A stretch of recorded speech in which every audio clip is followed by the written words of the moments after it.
Hello everyone, कैसे हो सभी लोग। उम्मीद करता हूँ खुश होंगे, मौज मस्ती में होंगे। लास्ट क्लास में हम पढ़ रहे थे एमएससी मैथमेटिक्स अलजेब्रा वाला टॉपिक, जिसमें हम पढ़ रहे थे unit number second. Unit number second में बहुत सारी थ्योरम्स हो गई हैं, बस अब हम यूनिट सेकंड के एंड पर हैं। आगे कुछ थ्योरम्स और कुछ डेफिनेशंस पढ़ते हैं। पहले तो हम डेफिनेशन पढ़ते हैं किसकी, ड्यूल मैप की। हेडिंग है ड्यूल मैप। एक मैप ड्यूल मैप कब होती है उसकी कंडीशन पढ़ते हैं। उसके बाद ड्यूल मैप के ऊपर थ्योरम होगी, वो थ्योरम की स्टडी करेंगे। ठीक है। ड्यूल मैप में समझना पहले, let capital V and V dash are two vector spaces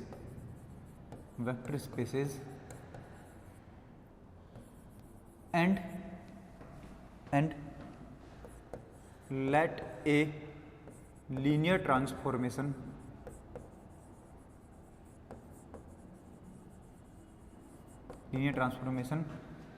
t from v to v dash such that v to v dash, और उसके बाद and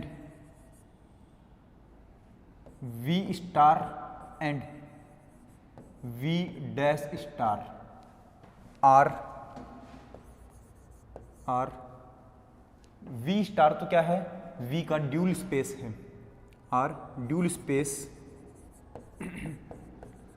spaces of v and v dash respectively.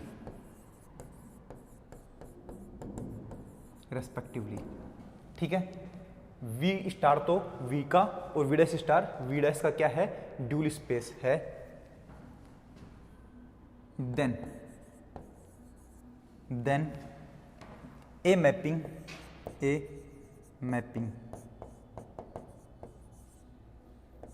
t star कहां से, from v dash star to v star such that t star of f dash equal to क्या बनेगा, f dash O T बनेगा। f dash O T where f belongs to तो क्या होता है, v star होता है, and f dash belongs to कहाँ से होगा, v डैश स्टार से होगा। अब समझना सारी बात, यहां पर लिख देता हूं मैं। Then mapping this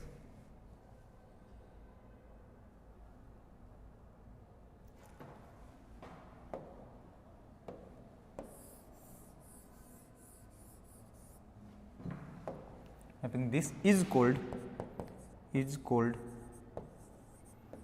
dual map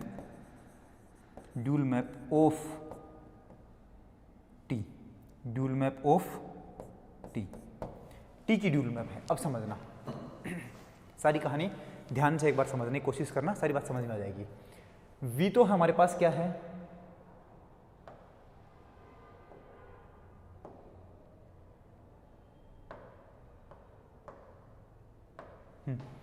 v और v डैश तो हमारे पास दो वेक्टर स्पेस हैं, और एक ट्रांसफॉर्मेशन है जो v से लेकर के v डैश पर जाती है। तो बताओ v का ड्यूल स्पेस कौन होगा, v स्टार, और v डैश का ड्यूल स्पेस कौन होगा, v डैश स्टार। ठीक है। अब हम बोलेंगे कि v स्टार और v डैश स्टार जो हैं वो v के और v डैश के क्या है, ड्यूल स्पेस हैं। तब मैं बोलूँगा कि एक ऐसी मैपिंग जिसका नाम है t स्टार, जो कहाँ से आ रही है, v डैश स्टार से चल करके v स्टार पर जा रही है, v डैश स्टार से चल के v स्टार पे जा रही है। और इस प्रकार से है कि t स्टार और t स्टार में एलिमेंट कहाँ के होते हैं, t स्टार में v डैश स्टार के एलिमेंट होते हैं। तो अब हम अलग से और लिख देते हैं यहाँ पर, वेयर f डैश कहाँ से आएगा अपने पास, v डैश स्टार से आता है, एंड f कहाँ से आता है, v स्टार से आता है। सही है, ये बात हम जानते हैं पहले से ही। कौन सी, कि f जो फंक्शनल्स होते हैं, लीनियर फंक्शनल्स, वो हमेशा v से f पर जाते हैं, और v से f पर जाने वाली मैपिंग कि सभी मैपिंग का कलेक्शन कौन होता है, वी स्टार होता है। ऐसे ही वी डैश से लेकर के एफ पर जाने वाली सभी मैपिंग्स का कलेक्शन कौन होगा, वी डैश स्टार होगा।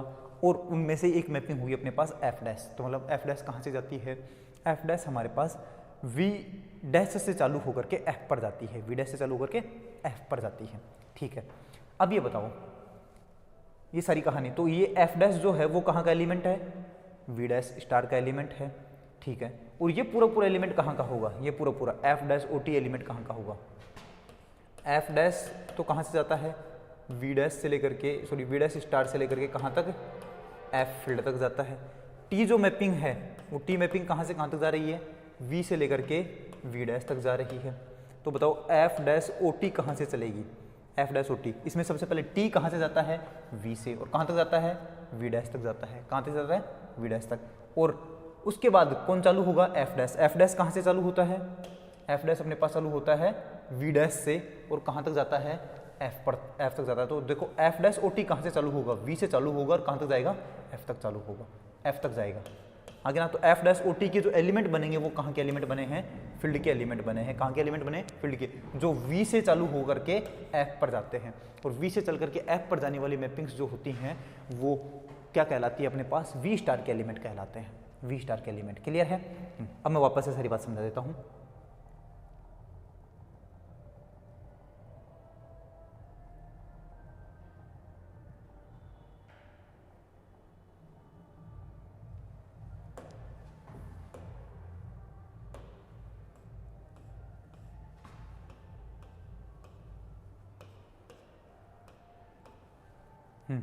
समझना, V और V डैश हमारे पास दो वेक्टर स्पेस हैं, V और V डैश हमारे पास दो वेक्टर स्पेस हैं, और V का जो ड्यूल स्पेस है वो तो V स्टार है, और V डैश का dual space V dash star है।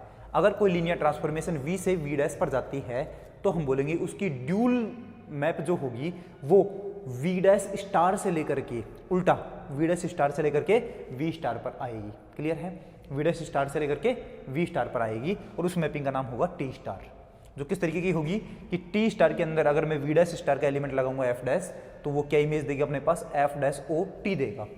एफ डैश तो यही है, ओ अपने पास क्या बोलते हैं उसको, ट्रांसफॉर्मेशन के बीच में जो कंपोजिशन होता है वो कंपोजिशन है, और टी क्या है, टी वी से जाकर वी से लेकर के एफ वी डैश पर जाने वाली लीनियर ट्रांसफॉर्मेशन है। क्लियर है। तो हम क्या बोलेंगे, हम बोलेंगे कि टी स्टार जो है वो वी डैश स्टार से वी स्टार पर जाने वाली एक मैपिंग है, जो कि एफ डैश एलिमेंट को कहाँ पर मैप करवाती है, एफ डैश ओ टी पर मैप करवाती है। तब जाकर के ये टी स्टार जो है वो टी की क्या बनेगी, ड्यूल मैप बनेगी। क्लियर है। तो अगर कोई ट्रांसफॉर्मेशन वी से वी डैश पर जाती है तो वी डैश स्टार से लेकर के वी स्टार पर आने वाली मैपिंग को क्या बोलते हैं, टी स्टार बोलते हैं, जो कि क्या होती है, T star F dash equal to क्या बनेगा, वी स्टार का एलिमेंट बनेगा, जो कि क्या बनेगा, एफ डैश ओ टी बनेगा। क्लियर है। तो इस टी स्टार का नाम क्या होता है, ड्यूल मैप नाम होता है। क्या नाम है, ड्यूल मैप। तो ये हमने समझा दिया है कि ड्यूल मैप होती क्या है।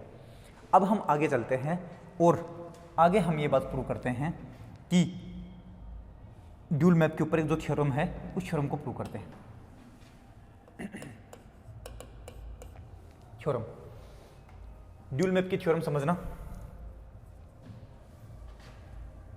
Late capital V and V dash be two vector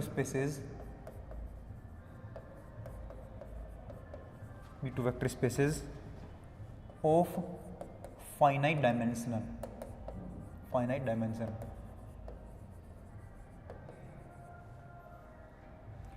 and T from capital V to V dash be a linear transformation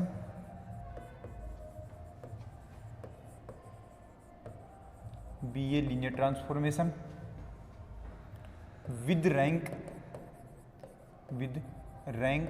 capital R, with rank small r, then rank of its dual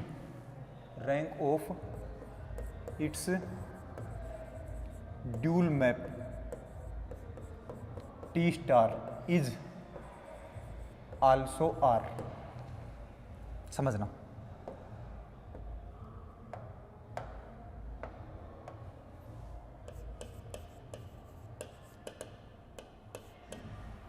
समझना अपने पास theorem का statement क्या है।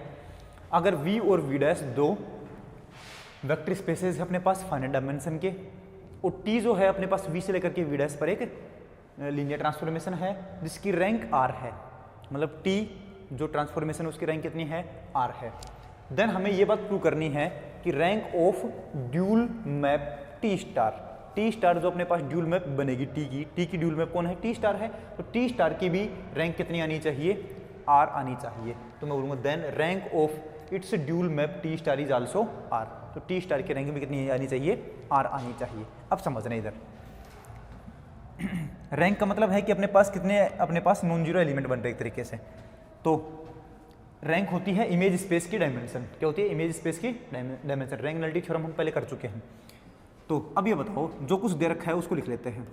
Late capital V and V dash are two finite dimensional vector spaces. पहले के dimension मान लेता हूँ, लेट डायमेंशन ऑफ v तो मैंने मान लिया है n, and dimension of v dash मैंने मान लिया है m। सही है, ठीक है। अब let b equal to n element है, तो उसकी बेसिस में भी कितने एलिमेंट होंगे, n होंगे, तो बनेगा b1, b2, so on bn, and b dash जो है वो क्या बनेगा, इसकी बेसिस माननी है हमें, तो वो बन गई अपने पास मान लो b1 डैश, b2 डैश, सोन bm डैश, ये बन जाएगी अपने पास। ये तो अपने पास v की डायमेंशन, और ये बन गई v डैश की, सॉरी ये तो अपने पास v की बेसिस बन गई और ये v डैश की बेसिस बन गई है, ये हमने बेसिस मान ली है, ठीक है। देन v स्टार इज क्या है, is dual space of capital V का क्या है, ड्यूल स्पेस है। ड्यूल स्पेस है तो दोनों की डायमेंशन क्या होती है, सेम होती है। तो बोलूँगा then dimension of V star equal to क्या होगी, डायमेंशन ऑफ V होगी। V की डायमेंशन और V स्टार की डायमेंशन सेम होगी अपने पास। तो मैं बोलूँगा इसकी डायमेंशन, V की डायमेंशन पहले से कितनी है n, तो इसकी डायमेंशन भी कितनी होगी, n होगी, ठीक है। अब V स्टार की अगर डायमेंशन अपने पास n है तो V स्टार की बेसिस में एलिमेंट कितने होंगे, n होंगे, और V स्टार की बेसिस में एलिमेंट होते हैं लीनियर फंक्शनल्स, जो कहाँ से चलती है, V से लेकर के F पर चलती है। तो मैं बोलूँगा ठीक है, तो मैं बोलूँगा लेट, अब हम मान लेते हैं इसको B स्टार इक्वल टू क्या होगा, F1, F2, so on Fn is basis of V star की क्या है, बेसिस है ये, ओके। अब हमें ये चेक करना है कि V डैश का ड्यूल स्पेस कौन है, वो है V dash star, and V dash star is dual space of capital V का ड्यूल स्पेस है, और कैपिटल V का dual space, sorry capital V dash का ड्यूल स्पेस है, V डैश का।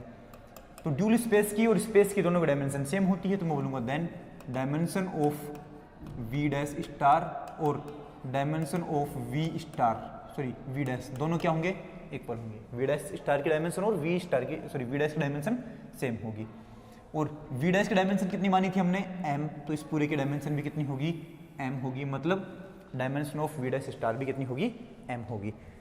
अगर V डैश स्टार की डायमेंशन m है तो उसकी बेसिस में एलिमेंट कितने होंगे, m एलिमेंट होंगे, और बेसिस में एलिमेंट जो आएंगे वो एलिमेंट कहाँ के होंगे, V डैश स्टार के होंगे। V डैश स्टार के एलिमेंट कैसे हैं, F डैश टाइप के हैं। तो मैं बोलूँगा and let B dash star equal to F1 dash, F2 dash, so on Fm dash is basis of V dash star. V dash star की क्या है, बेसिस है। अब आराम से तसल्ली से देखो, वी की बेसिस हमने b1 b2 b3 bn मानी है, वी डैश की बेसिस हमने b1 dash b2 dash b3 dash bm dash मानी है। अब v की बेसिस में जितने एलिमेंट उतने ही वी स्टार की बेसिस में होंगे, तो वी स्टार की बेसिस हमने बी स्टार मानी जिसमें f1 f2 f3 fn element होंगे, और जितने वी डैश में एलिमेंट हैं, वी डैश की बेसिस में जितने एलिमेंट उतने ही वी डैश स्टार की बेसिस में होंगे, तो इसकी बेसिस मैंने मान ली है f1 dash f2 dash f3 dash fm dash. ठीक है, and here B star is dual basis of B, और हमें पता है v की जो बेसिस होती है उसका ड्यूल बेसिस होता है v स्टार की बेसिस, तो ये v स्टार की बेसिस जो है ड्यूल बेसिस होती है b की। And b dash star is dual basis of b dash, और हमें पता है कि वी डैश की जो बेसिस बनेगी वो ड्यूल बेसिस, वी डैश की जो बेसिस बनेगी उसकी ड्यूल बेसिस कौन बनेगी, वी डैश स्टार की बेसिस बनेगी, तो वी डैश स्टार की जो बेसिस है वो ड्यूल बेसिस बनेगी वी डैश की बेसिस। क्लियर है? ठीक है। अब ड्यूल बेसिस का मतलब क्या होता है, दैट इज जो ड्यूल बेसिस होती है उसके अंडर में अगर आप, उसके अंदर की साइड में अगर आप बेसिस का एलिमेंट लगाते हैं तो क्रोनिकल डेल्टा आंसर आता है। तो बताओ बी स्टार के एलिमेंट तो कैसे हैं, बी स्टार के एलिमेंट अपने पास देख लो इधर, बी स्टार के एलिमेंट अपने पास f1 f2 f3 fn type के, तो यहाँ पर अगर मैं f लगाता हूँ fi और अंदर b के एलिमेंट, b के बेसिस के एलिमेंट कौन है, b1 b2 b3 bn, तो वो लगाता हूँ मैं अगर bj, तो ये क्या बनेगा, क्रोनिकल डेल्टा ij। ये नोट में बहुत पहले बता चुका हूँ, थ्योरम करवाई थी। बाहर अगर अपने पास ड्यूल बेसिस है और अंदर अगर बेसिस है तो दोनों का क्रोनिकल डेल्टा आंसर बनता है। एंड यहाँ से क्या बनेगा, इसकी बेसिस कौन है, fr मान लो, fr डैश, और अंदर कौन जाएगा, b डैश का, b डैश के एलिमेंट कैसे हैं अपने पास, bs डैश टाइप के एलिमेंट हैं, तो ये क्या बनेगा अपने पास, क्रोनिकल डेल्टा ij, क्योंकि ये भी एक दूसरे की ड्यूल बेसिस है, ये भी क्रोनिकल डेल्टा बनेगा। तो इसको Kronecker delta r comma s बोल दूंगा, Kronecker delta r comma s।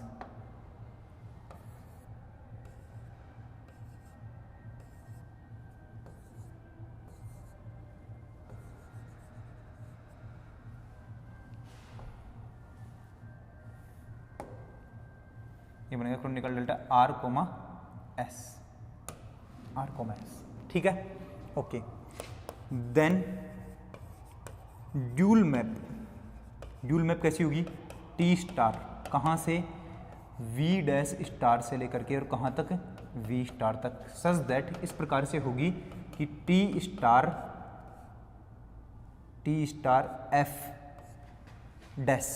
F dash की वैल्यू क्या बनेगी अपने पास, ये बनेगी एफ डैश ओ टी बनेगी, एफ डैश ओ टी, ठीक है, okay. And we know that, और वी नो दैट क्या जानते हैं हम कि rank of T is R, T की रैंक कितनी है, आर है। इसका मतलब है कि दैट इज, इसका मतलब है कि टी ऑफ बी1 की वैल्यू क्या बनेगी, b1 डैश बनेगी, टी ऑफ b2 की वैल्यू क्या बनेगी, b2 डैश बनेगी, और so on T of br की वैल्यू क्या बनेगी, br डैश बनेगी।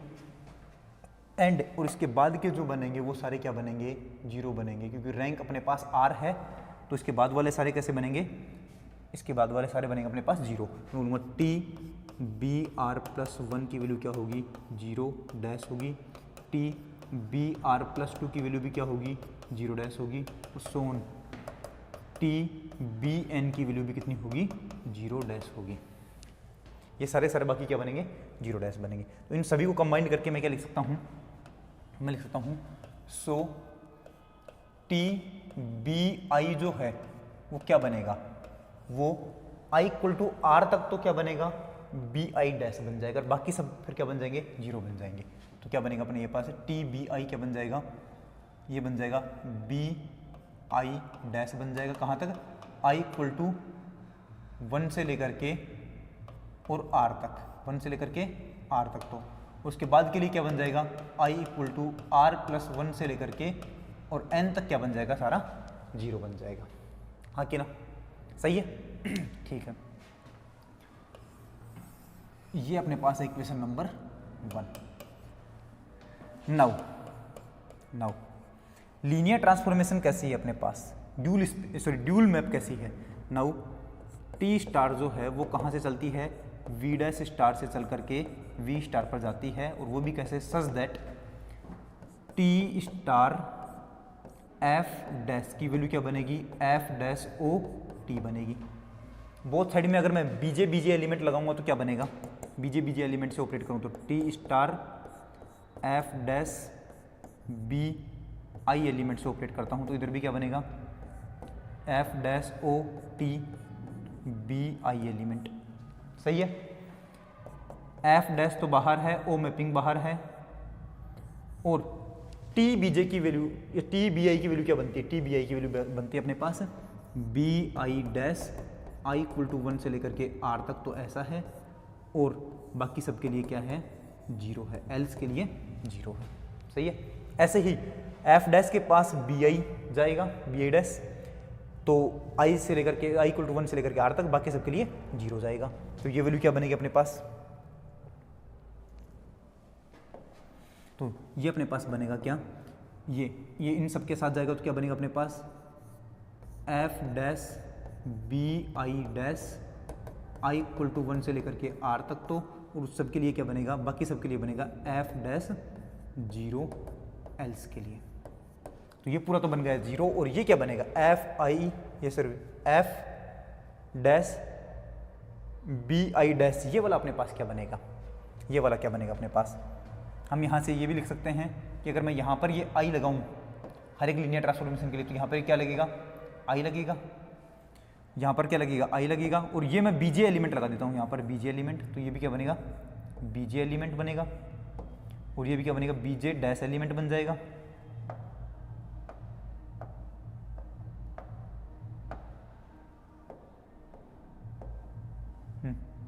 ये 0 हो गया, j इक्वल टू 1 से लेकर के आर तक, ये अपने पास i हो गया, यहाँ पर भी i हो गया, यहाँ पर भी i हो गया, ये हो गया j, और यहाँ पर भी हो गया i, j इक्वल टू 1 से लेकर के आर तक। सही है, ये तो पूरा 0 हो गया, और ये क्या है अपने पास पहले से ही डिफाइन कर रखा है हमने, डैश वाला F R dash B S dash की वैल्यू क्या बनेगी, क्रोनिकल डेल्टा वाली बनेगी, तो यहाँ पर इसका आंसर क्या बनेगा, क्रोनिकल डेल्टा बनेगा अपने पास। तो मैं इधर वाली वैल्यू को, इधर इस पूरे को क्या लिख रहा हूँ, क्रोनिकल डेल्टा लिख रहा हूँ, तो ये वैल्यू बन गई अपने पास टी स्टार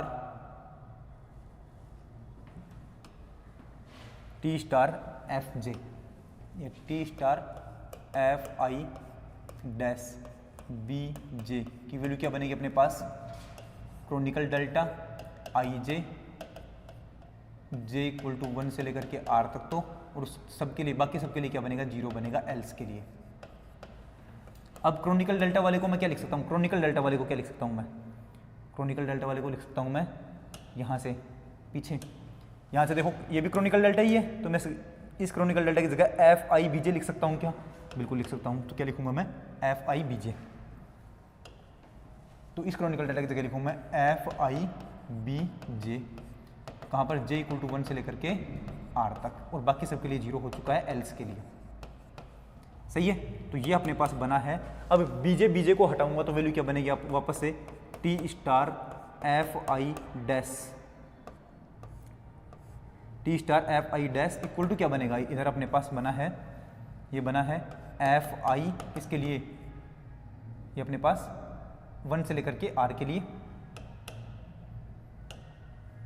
1 से लेकर के आर के लिए, और बाकी सबके लिए क्या बन चुका है, 0 बन चुका है, बाकी सबके लिए क्या बन गया है, 0। इसका मतलब क्या है, इसका मतलब ये है कि 1 से लेकर के आर तक चलोगे तब तक तो अपने पास कुछ ना कुछ आंसर मिलता रहेगा, उसके बाद अपने पास क्या मिलना चालू हो जाएगा, 0 मिलना चालू हो जाएगा। तो मैं बोलूँगा so rank of T star, so rank of T star equal to कितनी आई अपने पास, आर आई है, rank of T star equal to R. ये बात कुछ समझ में आई कि नहीं आई है, अगर हमारे पास टी एक ट्रांसफॉर्मेशन है वी से लेकर के वी डैश तक लीनियर ट्रांसफॉर्मेशन है जिसकी रैंक आर है, तो उस लीनियर ट्रांसफॉर्मेशन की जो अपने पास ड्यूल मैप होगी जो कि वी डैश स्टार से लेकर के वी स्टार पर चलेगी, उसकी रैंक भी कितनी आएगी? आर आएगी। क्लियर है? अब ये मैं लिख देता हूँ लास्ट में ये बात।